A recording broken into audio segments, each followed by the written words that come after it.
Amén. Bueno, en esta mañana, mis estimados hermanos, haciendo una diferencia en ocasión a los bautismos que estaremos realizando ya en unas 2 horas, hemos tenido bien poder meditar y poder reflexionar en algo que es muy doctrinal, y hablamos acerca de las ordenanzas de la iglesia.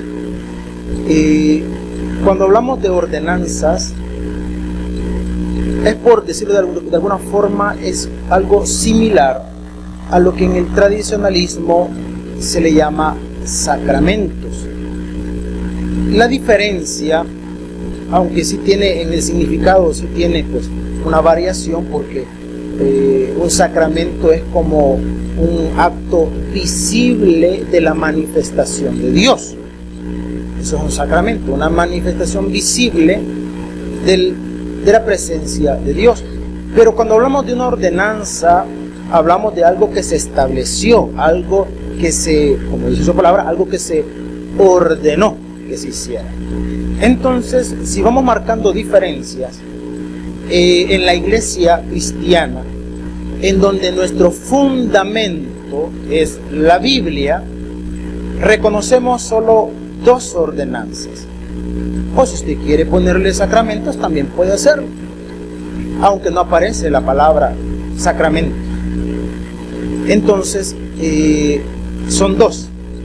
¿Cuáles son esos 2? Bautismo y Santa Cena, de la cual pretendemos en esta mañana poder tener en claro el porqué de las ordenanzas y lo que nosotros vamos a comprender a través de ellas. Porque no se trata de hacer algo de manera mecánica, no se trata de hacer algo simplemente por seguir un patrón, por seguir algo establecido sin cuestionarlo. La fe, mis estimados hermanos, no impone. La fe enseña. La fe enseña. No, este es otro, quítelo. Este fue el de la mañana. Porque veo que los demás también. No, no es ese, hermano. Entonces, así que si ya había adelantado en el texto, olvídelo, no va a ser ese. Algunos no me quieren ganar el mandado. No, pues dije, hoy no les digo nada.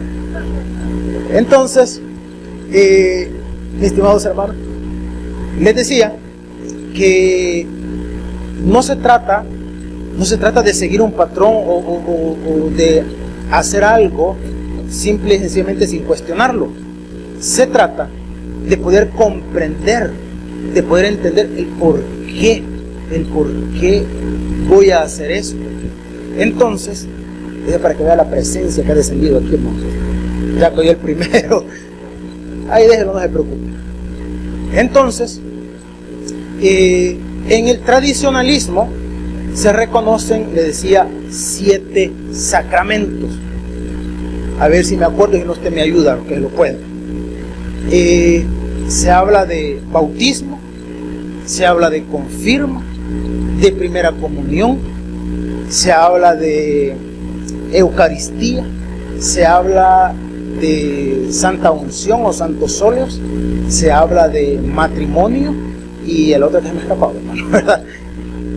Son 7. ¿Cuál? La confesión, ¿verdad? La Santa Unción, sí, ya mencionamos. Entonces, ahora, de eso, ¿qué tiene fundamento bíblico? O sea, realmente hay cosas que no tienen, digamos, ese fundamento.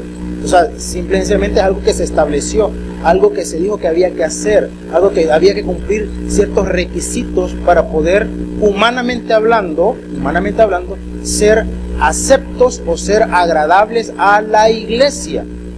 Mientras que cuando hablamos de las ordenanzas es algo que está en la Biblia y que tiene una razón de ser, no solo cumplir un requisito, tiene una razón de ser. Entonces, en esta mañana vamos a comenzar hablando de la primera de estas ordenanzas, que es el bautismo. Busquen su Biblia, por favor, en el Evangelio de Mateo, capítulo 28, y leemos a partir del versículo 19. capítulo 28, versículo 19. Bueno, 18, perdón. 18 y 19. Cuando lo encontremos puestos en pie, le damos lectura a la palabra de nuestro Dios. Las ordenanzas de la iglesia, la meditación de esta mañana, y comenzamos con la primera. Capítulo 28, versículos 18 y 19. ¿Lo tenemos, hermanos? Amén. Ahora, para los que no son bautizados, ya dimos la charla, sin embargo, esto espero que les venga a reforzar mucho más lo que ya hablamos. Y los que ya son bautizados y ni saben por qué se bautizó, espero que hoy lo pueda entender también, ¿verdad? Ese es el propósito. Capítulo 28, versículos 18 y 19, ¿lo tenemos? Amén. Lo leemos, dice la palabra de nuestro Dios. Y Jesús se acercó y les habló diciendo: toda potestad me es dada en el cielo y en la tierra. Por tanto, como dijo, id y haced discípulos a todas las naciones, bautizándolos en el nombre del Padre y del Hijo y del Espíritu Santo. Hasta allí y oramos. Señor y buen Dios, en esta mañana háblanos al corazón, instrúyenos con tu palabra. Queremos aprender, queremos recibir más de ti. Que al momento de retirarnos de este lugar lo podamos hacer edificados y fortalecidos con tu palabra. Una vez más, oramos por los que hoy estarán dando este paso de fe, de obediencia a través del bautismo. Señor, que tú les bendigas grandemente. Bendito Padre, te lo suplicamos todo en el nombre de Jesús. Amén y amén. Podemos tomar nuestros asientos, mis estimados hermanos. Si hablamos un poco acerca de el origen del bautismo, algunos se remontan a la práctica que se desarrollaba en el templo. Recordemos que el templo, que originalmente, nos vamos mucho más atrás todavía, originalmente, cuando Israel iba por el desierto, Dios le dijo, hermanos, a Moisés, y le dio la orden y le dio las instrucciones precisas para construir un lugar que representara la presencia de Dios. A ese lugar se le llamó el tabernáculo. Y siempre hemos aclarado, ¿qué significa tabernáculo, hermanos? Tienda de campaña, porque eso era el tabernáculo. Era una tienda de campaña. En las instrucciones que están en el libro de Éxodo, ahí, hermano, usted encuentra las dimensiones. Ahí usted encuentra, hermano, la tela o lo que se tuvo que tejer para elaborar el tabernáculo, las partes de las que estaba compuesto.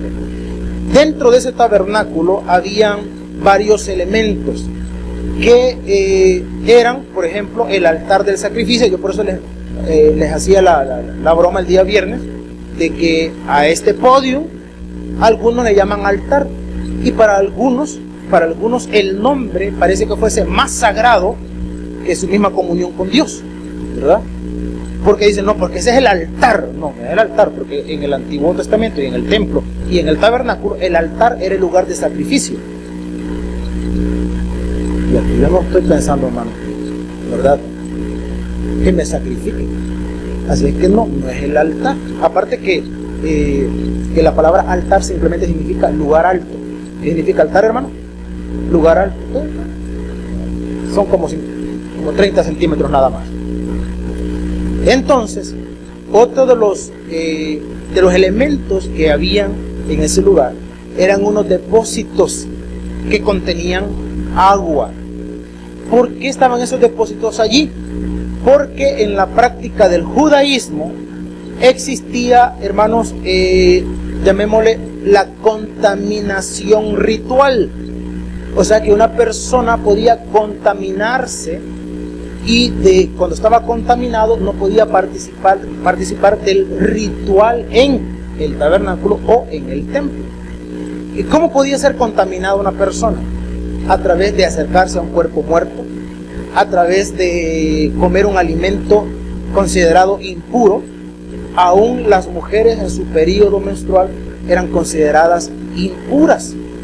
Entonces, cuando alguien se consideraba que había pecado, podía llegar allí, hermanos, y echarse mucha agua.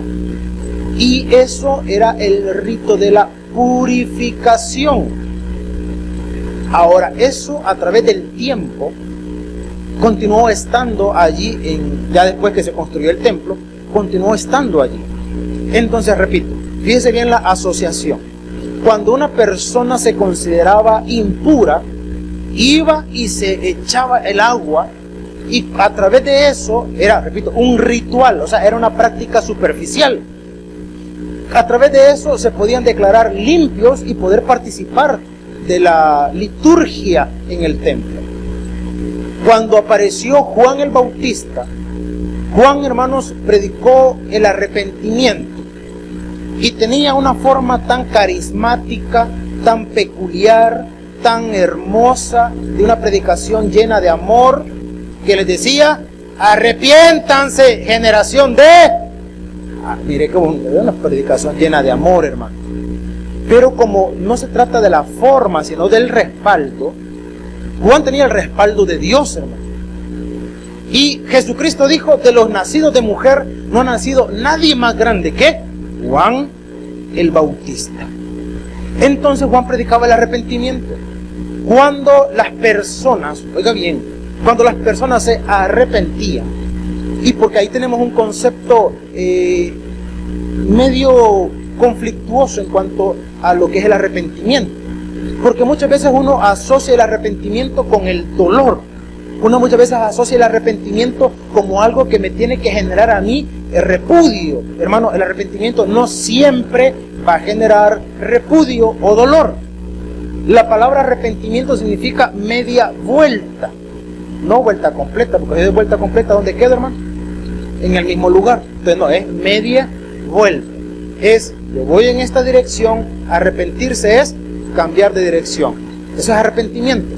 Entonces, cuando Juan predicaba del arrepentimiento, las personas, para poder dar testimonio de que realmente se habían arrepentido, venían a Juan y Juan los bautizaba. Esa era una forma de decir: señores, yo me arrepiento de la vida que yo llevaba, y para dar evidencia de que mi cambio es sincero, es verdadero, yo me bautizo. Ahora, vino Jesús, hermanos, y cuando Juan el Bautista lo vio, le dijo: he allí el Cordero de Dios que quita el pecado del mundo. Dice que Jesús vino donde Juan para que lo bautizara, y Juan se sorprendió. Ahora, dato curioso para los que no lo saben: Juan el Bautista y Jesús eran parientes, ¿sabía eso, verdad? Que eran, hermanos, parentalmente hablando, eran primos.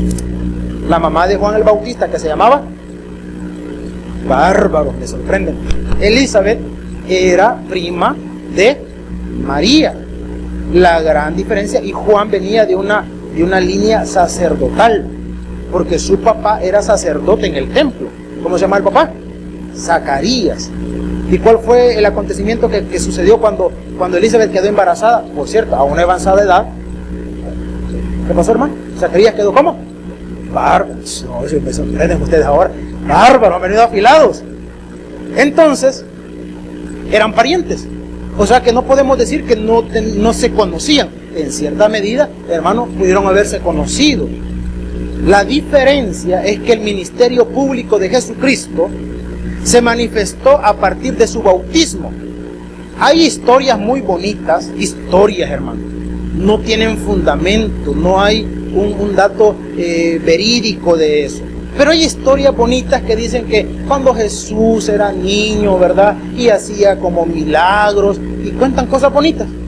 Que hacía pajaritos de lodo, ¿verdad? Y de repente les daba vida, salían volando. Cosas, hermano, que son resultado de la fantasía, de la imaginación, más no de un fundamento. Más no de un fundamento. Incluso hay ciertas, llamémosle teorías de qué sucedió con Jesús desde los 12 años hasta los 30 años. ¿Qué sucedió con él? Y han especulado un montón de cosas, ¿verdad? Que Jesús se fue a la India. Hermano, hay una teoría por ahí medio loca que dicen que hasta vino a América.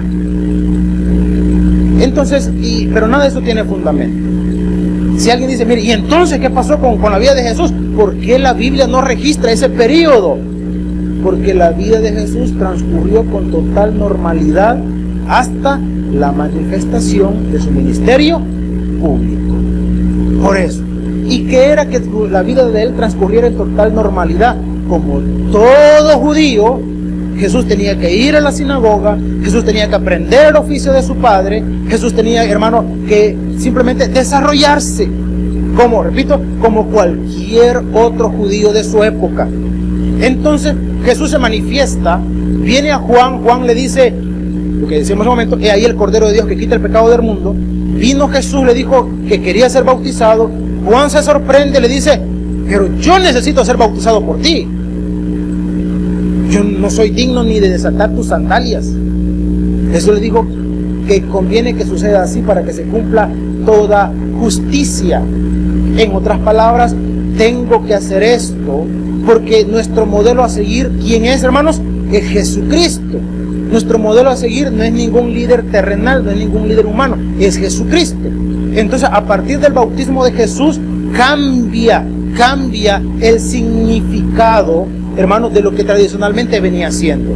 Si retomamos el ritual de purificación, que era algo superficial, porque ahí es donde surgen algunas creencias que ya hemos hablado en algunos momentos acá, donde hay personas que dicen, mire, y el bautismo que no tiene que ser en agua corriendo. Yo siempre les digo lo mismo, y es cierto, hermano, no crea que es invento, es cierto. Yo le preguntaba a alguien, pero ¿por qué tiene que ser en agua corriendo? Dígame usted una razón, dígame una razón. Y me han dado los siguientes argumentos.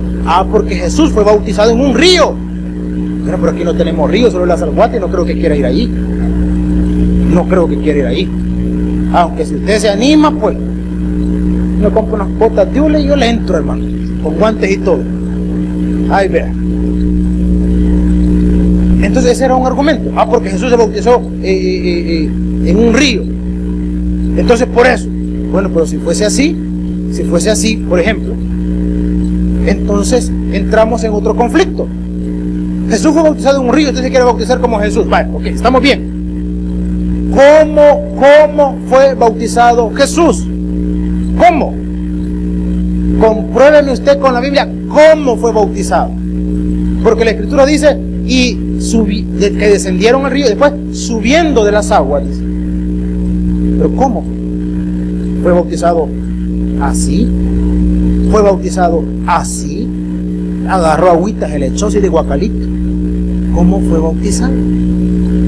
¿Cómo fue bautizado? La Biblia no lo dice.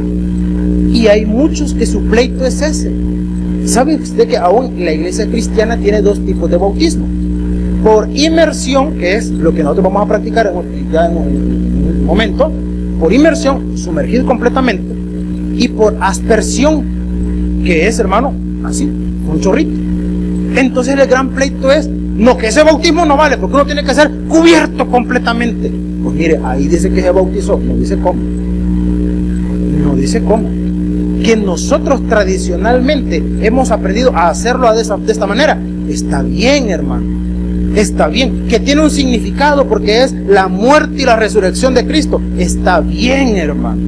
Pero que usted me quiera comprobar a la luz de las Escrituras que esta es la forma correcta, hermano, ese es un problema. ¿Por qué? Porque no está. No está. Como alguien me dijo una vez, mire, me dijo, y así como cuando Juan bautizó a Jesús, me dijo, y le puso las manos, me dijo, y lo bautizó. Y si yo hubiese usado sombrero, yo me lo quito delante de esa persona y dice, oh maestro, ¿cómo hace usted para ver eso debajo de la letra que Juan le puso las manos así? Está como otros señores que por ética no voy a decir su nombre, pero está más arribita, que dicen que cuando Jesús se le manifestó a Tomás, ¿verdad? Porque ahí Tomás le dijo, Señor mío y Dios mío. Entonces ellos, para desvirtuar la deidad de Jesús, dicen que Juan dijo, oh Señor mío y Dios mío. Y digo, ¿cómo hacen para ver eso debajo de la letra? Yo no he logrado, no he llegado a ese nivel todavía, hermano. No he llegado a eso. Entonces, hermanos, alguien me decía, o le decía otros argumentos. Mire, ¿por qué tiene que ser en agua corriendo? Me dice, porque ahí se van los pecados. Hermano, el pecado no está por encima. El pecado está dentro. Y el agua no lo puede limpiar. Solamente el sacrificio de nuestro Señor Jesucristo es el que nos limpia de todo pecado. Solamente nuestro Señor nos limpia de todo pecado. En otras palabras, si nos vamos al plano totalmente espiritual, al momento de usted ir al bautismo, usted va limpio de pecado. No es que el bautismo lo va a limpiar de pecado, sino que el bautismo, hermano, que la palabra bautismo viene de una palabra griega que es baptizó, que significa cambiar de color. En otras palabras, el bautismo lo que hace es que lo identifica a usted con aquel que lo hizo, que es nuestro Señor Jesucristo. Muchos dicen es la graduación del cristiano, y tienen razón, porque es dar testimonio público que yo soy una nueva criatura. ¿En quién? En Cristo Jesús. Y yo quiero seguir los caminos de Jesús. Por eso es que nosotros somos cristianos. ¿Seguidor de quién, hermano? De Jesucristo. Somos cristianos. Entonces mi modelo a seguir va a ser y es Jesucristo. Y yo me bautismo para tener una, llamémoslo de esta manera, una identificación con su causa. Les decía a las hermanitas que se van a bautizar ahora, les decía, es como cuando uno tiene un equipo, hablemos de fútbol, como cuando uno tiene un equipo de fútbol favorito, que para que a usted lo identifiquen con el equipo, ¿qué es lo que hace? Se pone los colores del equipo. Ayer jugó la selección y como nadie creíamos que iba a ganar, nadie se puso el azul, solo los que fueron al estadio, hermano. Y algunos son mapuzos porque hasta después del partido se la ponen. Hermanos, cuando alguien se quiere identificar, hablando en términos terrenales, se viste de los colores. Entonces el bautismo en el plano espiritual le crea a usted una identidad, porque una persona que no tiene identidad es alguien que no se define. Yo le pregunto a usted, hermano, espiritualmente hablando, ¿y usted qué es? ¿Y usted qué es? Y usted puede darme varias respuestas. Yo le pregunto, espiritualmente hablando, ¿usted qué es? Evangélico. Ah, qué bueno que sea evangélico. Está bien. Usted es un religioso. ¿Y usted qué es? Bautista. Ah, qué bueno, lo felicito. Usted es un iglesiero. ¿Usted qué es? Cristiano. Ah, lo felicito. Usted es seguidor de Jesucristo. Usted puede definirse. Entonces, cuando yo tengo una identidad, no necesariamente yo tengo que andar declarando lo que yo soy. Lo bonito es que los que están cerca de mí, los que están cerca de nosotros, hermano, notan, perciben que en nosotros hay algo diferente. Y esa, llamémosle, identificación espiritual se da o se produce a través de esa relación que yo tengo con Dios. Porque hablamos, o podemos hablar de dos tipos de bautismo. ¿Qué habla la Biblia? Y en algunas congregaciones lo manejan de forma diferente. El bautismo en el Espíritu Santo y el bautismo en agua. Algunos dicen que el bautismo en el Espíritu Santo se da en un momento de extrema comunión con Dios y de repente el Espíritu va a venir y lo va a tomar y usted va a experimentar como un éxtasis, ¿verdad? Y va a hacer aquí, va a hacer allá y no sé qué.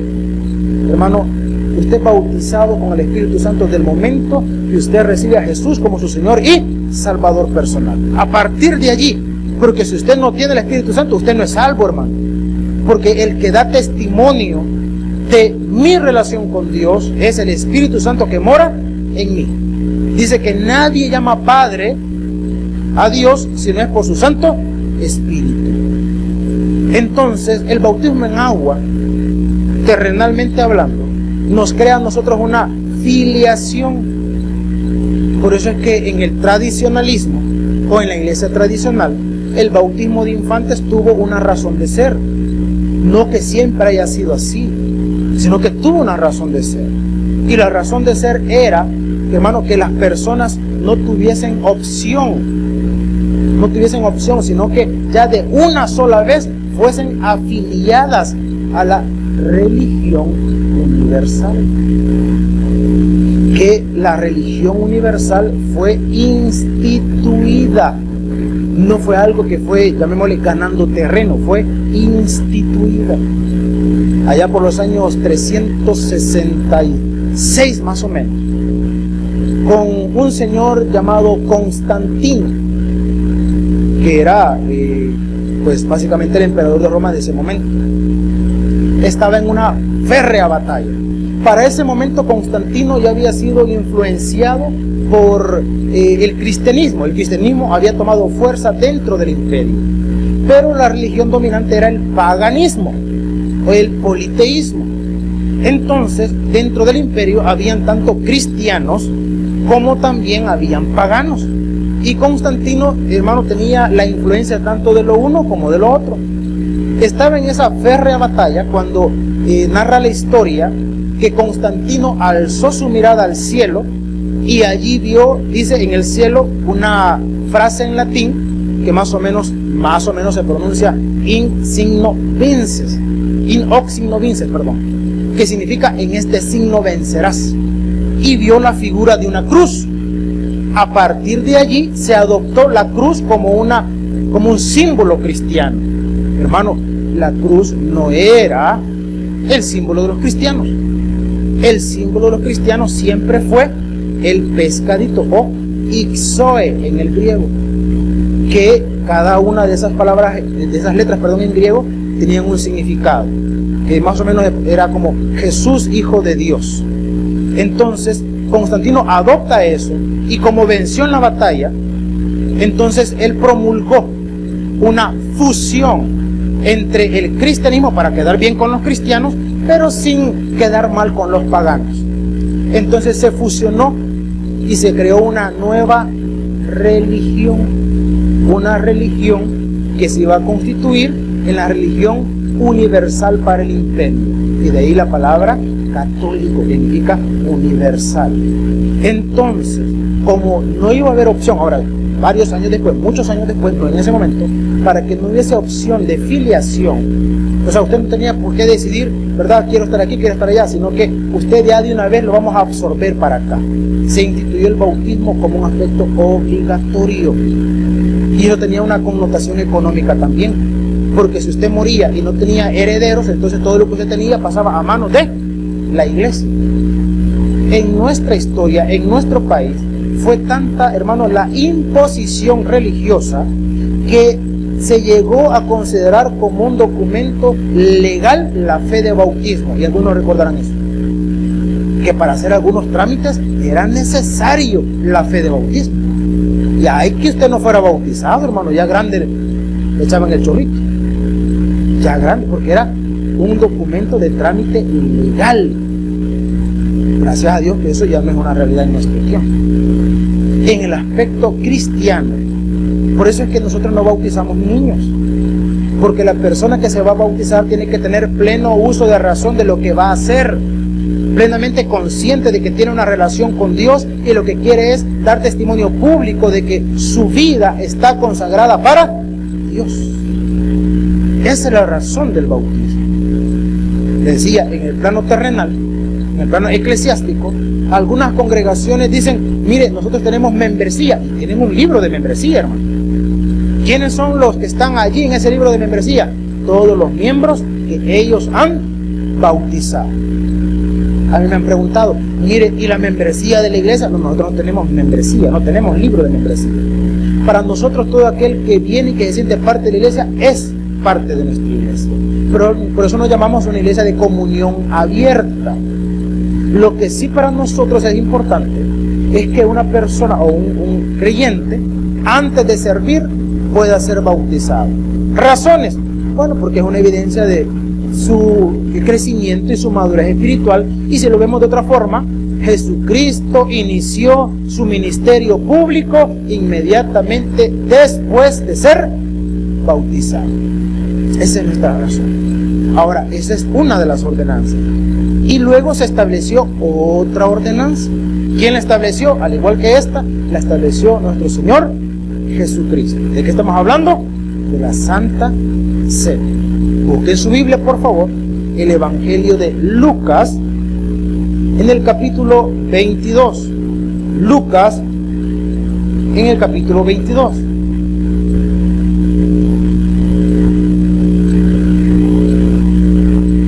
Vamos a leer rápidamente desde el versículo 7.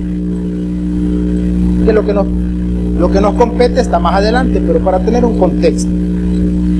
capítulo 22, versículo 7. ¿Lo tiene, hermano? Muy bien, si ya lo tenemos, le vamos a dar lectura. Dice la palabra de nuestro Dios: llegó el día de los panes sin levadura, en el cual era necesario sacrificar al cordero de la Pascua. Valga la aclaración.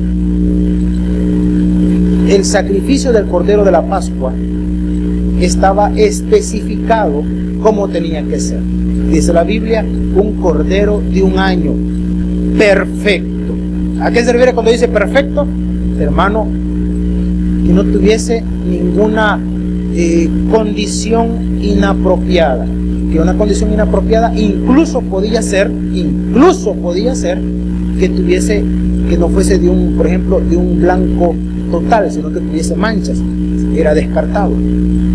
Mire que de chiquito le golpearon la patita, quedó medio quebradito, pero está bien gordito, mire. No, está descartado. ¿Cómo tenía que ser el animal del sacrificio? ¿Cómo tenía que ser el animal del sacrificio? Pero le digo que no pega aquí el altar. Entonces, hermano, un cordero. Perdón, los panes sin levadura. ¿Qué era eso de los panes sin levadura y todo eso? Era la celebración de la fiesta de la Pascua. Y a ver, entendiendo usted la razón, repito, porque el propósito es entender el por qué lo voy a hacer, el por qué lo hago, por qué tenemos estas prácticas. Ese es el propósito. Que era la fiesta de los panes sin levadura. Hermano, era, digámoslo, como la antesala, la víspera de la celebración de la Pascua. ¿Cuál es el origen de la Pascua? No se mentalice con la fiesta gringa de los huevos del conejo. ¿Qué tiene que ver un conejo con huevos de colores? Nada, ¿verdad? Pero como los gringos son locos, entonces, perdón, hermano. Cree concepciones erróneas de la Pascua. La Pascua era, en el contexto judío, la celebración de la libertad de Israel de la cautividad en Egipto.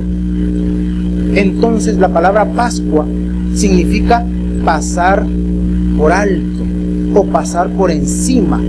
Eso significa la palabra Pascua, porque el ángel de la muerte pasó por encima, hermano, de todos aquellos que habían pintado los dinteles de las puertas con la sangre del cordero. Entonces, esa celebración, como he dicho, esa festividad fue instituida con el fin de recordar lo que Dios había hecho. ¿A dónde? En Egipto. Esa era la finalidad. Por eso la celebración de la Pascua tenía una connotación que era: recuérdense de dónde los ha sacado Dios. Que eran ustedes igual que nosotros. Que éramos nosotros esclavos del pecado. ¿Cuál era nuestro destino? La ira de Dios. ¿Quién nos sacó de allí? Nuestro Señor Jesucristo. No fue la iglesia, no fue la religión, fue, hermano, la obra de Jesucristo en nosotros. Entonces, nosotros no celebramos la Pascua. Nosotros no celebramos la Pascua, porque la Pascua es una fiesta de origen judío. Entonces, ¿qué celebramos nosotros? Aquí lo vamos a entender. Sigamos leyendo. Dice la Escritura: ellos le dijeron: ¿dónde quieres que la preparemos? Hablando de la fiesta de los panes sin levadura. Él les dijo: he aquí, al entrar en la ciudad, os saldrá un encuentro con un hombre que lleva un cántaro de agua. Seguidle hasta la casa donde entrare. Ojo, aquí vemos un aspecto cultural, porque para nosotros sería, mire, ¿cómo que un hombre con un cántaro de agua? En nuestra cultura, en nuestro contexto, ¿cuáles o cuántas eran las probabilidades de encontrar un hombre con un cántaro de agua, hermano? Muchas. Es como decir, mire, ¿dónde voy a celebrar la Pascua? En la pupusería de los Planes. ¿Cuántas pupuserías hay en los Planes, hermano? Eso no es ningún indicativo. Yo la vez pasada les ponía la comparación y decíamos, hermanos, la práctica para nosotros, repito, nuestra cultura, la práctica de la elaboración de las tortillas, de las pupusas, es una práctica casi exclusiva ¿de qué, hermano? De las mujeres. Entonces, poner una indicación de que allá donde hacen pupusas no tenía nada que ver. Pero hay casos excepcionales, les compartí la vez anterior. En el centro de San Salvador, decía la vez pasada, algunos me dijeron que todavía está allí, hay un hombre que hace pupusas. No sé si lo han visto en algún momento. En el centro hay un hombre que hace pupusas. Entonces, supongamos que trasladamos a este pupusero, lo pasamos para los planes, entonces la indicación sí tendría sentido. Donde esté el hombre haciendo las pupusas, allí van a celebrar la Pascua. Ahí sí, porque eso no era algo común. Hermano, el trabajo de acarrear el agua era algo dedicado para las mujeres, no para los hombres. Entonces, que un hombre estuviera acarreando agua es similar a que un hombre esté en nuestro tiempo, en nuestra cultura, haciendo pupusas. Era similar. Entonces, la indicación fue bien precisa. Allí van a ir. Entonces, hermano, ¿por qué allí? Será la curiosidad. ¿Por qué allí? ¿Por qué ese hombre? Porque ese hombre tenía un lugar lo suficientemente espacioso para la celebración de la Pascua, simple y sencillamente. No podemos decir, porque este hombre tenía un corazón mayormente dispuesto, porque iba a ser un hombre significativo en la historia. No aparece su nombre, no aparece ninguna labor que él hizo en específico, simplemente tenía el lugar más apropiado para celebrar. Entonces llegaron allí, y hoy sí, avancemos al versículo 18. Perdón, versículo 17. Dice la Escritura, versículo 17. Y habiendo tomado la copa, dio gracias y dijo, tomad esto y repartidlo entre vosotros, porque os digo que no beberé más del fruto de la vid hasta que el reino de Dios venga. Y tomó el pan y dio gracias y lo partió y les dijo, diciendo, esto es mi cuerpo que por vosotros es dado. Y aquí viene la ordenanza: haced esto en memoria de mí. Ahora, en memoria de él, ¿por qué? Todo tenía una razón de ser. Todos los elementos allí tenían una razón de ser. El cordero, que era perfecto, sin mancha, sin tacha, ese cordero perfecto, que era el sacrificio, fíjese bien, en gratitud por lo que Dios había hecho, que era el sacrificio para cubrir los pecados del pueblo, se cumple en la persona de Jesucristo. Ya no para cubrir, sino para borrar. Un cordero perfecto, el sacrificio único y por excelencia. Número uno. Número dos, el pan. ¿Qué tenía que ver el pan? Varias cosas hermosas. ¿Dónde nació Jesucristo, hermano? En una aldea llamada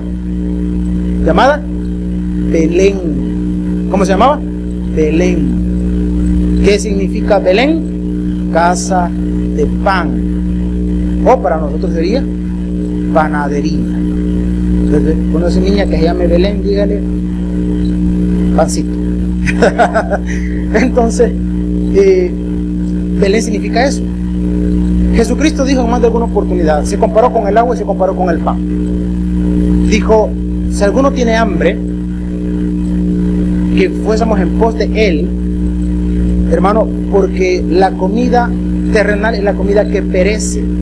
Pero el que comiere de este pan, dijo Jesús, hablando de sí mismo, no tendrá hambre jamás. ¿De qué estaba hablando o a qué se estaba refiriendo?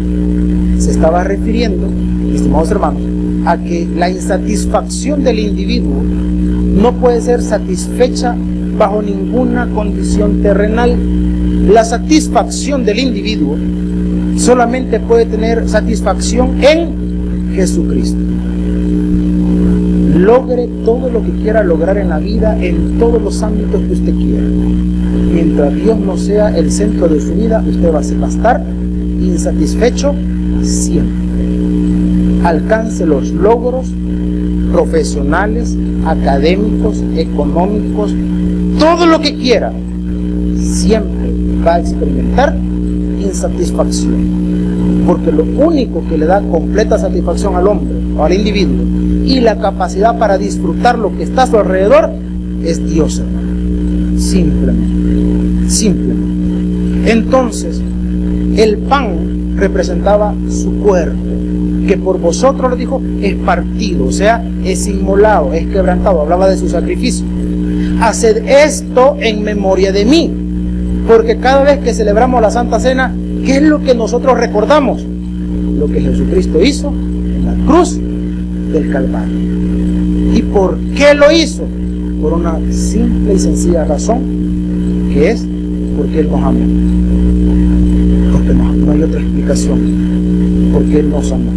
Y nos amó sin nosotros tan siquiera merecer. Sin tan siquiera merecer. Entonces, cada vez que celebramos, la Santa Cena, es para recordar lo que Él hizo en nosotros. Nos libertó, nos perdonó y se entregó por nosotros. ¿Lo merecíamos? La respuesta es: no lo merecíamos. No lo merecíamos. Por eso es que es inapropiado, por eso es que es incorrecto cuando una persona cree estar por encima de otra, espiritualmente hablando. Cuando una persona cree estar por encima de otra, hermano, porque dice que tiene una relación con Dios más cercana. Quiero decirle algo: una relación con Dios cercana no se manifiesta a través del orgullo ni a través de la altanería. Una relación con Dios cercana se manifiesta a través del amor y la mansedumbre. Así se manifiesta. Que yo no me junto con ellos o con aquellos porque estos son pecadores. Usted no está manifestando el amor de Dios. Porque Jesucristo, y era una de las acusaciones que le hacían, porque Jesucristo, ¿con quiénes se metía? Con los socialmente condenados y despreciables. Un fariseo jamás se iba a sentar a la mesa de un publicano. Nunca. Jesucristo comía con ellos. Un fariseo jamás, hermano, iba a hablar con una prostituta. Jesucristo lo hacía. Porque la verdadera comunión con Dios no se manifiesta en las prácticas superficiales, sino, hermano, en las prácticas que tienen para nosotros un significado, una razón de ser. Yo no me bautizo para que me vean los hermanos. Yo me bautizo porque yo quiero estar en armonía con Dios. Yo no participo de la Santa Cena para que vean que yo soy una persona que quiere ser o que es recto delante de Dios. Yo participo de la Santa Cena para recordar lo que Él hizo por mí. Y cuán pequeño soy yo en comparación a la gran misericordia que Dios muestra para con todos nosotros. Dos ordenanzas que tienen un significado espiritual grande para nosotros. ¿Por qué lo hacemos? No por una práctica externa, sino porque tiene un efecto desde lo profundo de nuestros corazones. No aplausos en esta mañana. Vamos a orar. El predicador ha terminado su mensaje. Es tiempo de que recibas a Jesús como tu Salvador personal. Invócale de la siguiente manera: Señor Jesús, yo te recibo hoy como mi único y suficiente Salvador personal. Creo que eres Dios, que moriste en la cruz por mis pecados y que resucitaste al tercer día. Me arrepiento, soy pecador. Perdóname, Señor. Gracias doy al Padre por enviar al Hijo a morir en mi lugar. Gracias, Jesús, por salvar mi alma hoy en Cristo Jesús, mi Salvador. Amén. Ahora te invitamos a que crezcas en el conocimiento de las Escrituras. Congrégate con nosotros. Estamos ubicados en kilómetro 6,5, carretera a Los Planes de Renderos.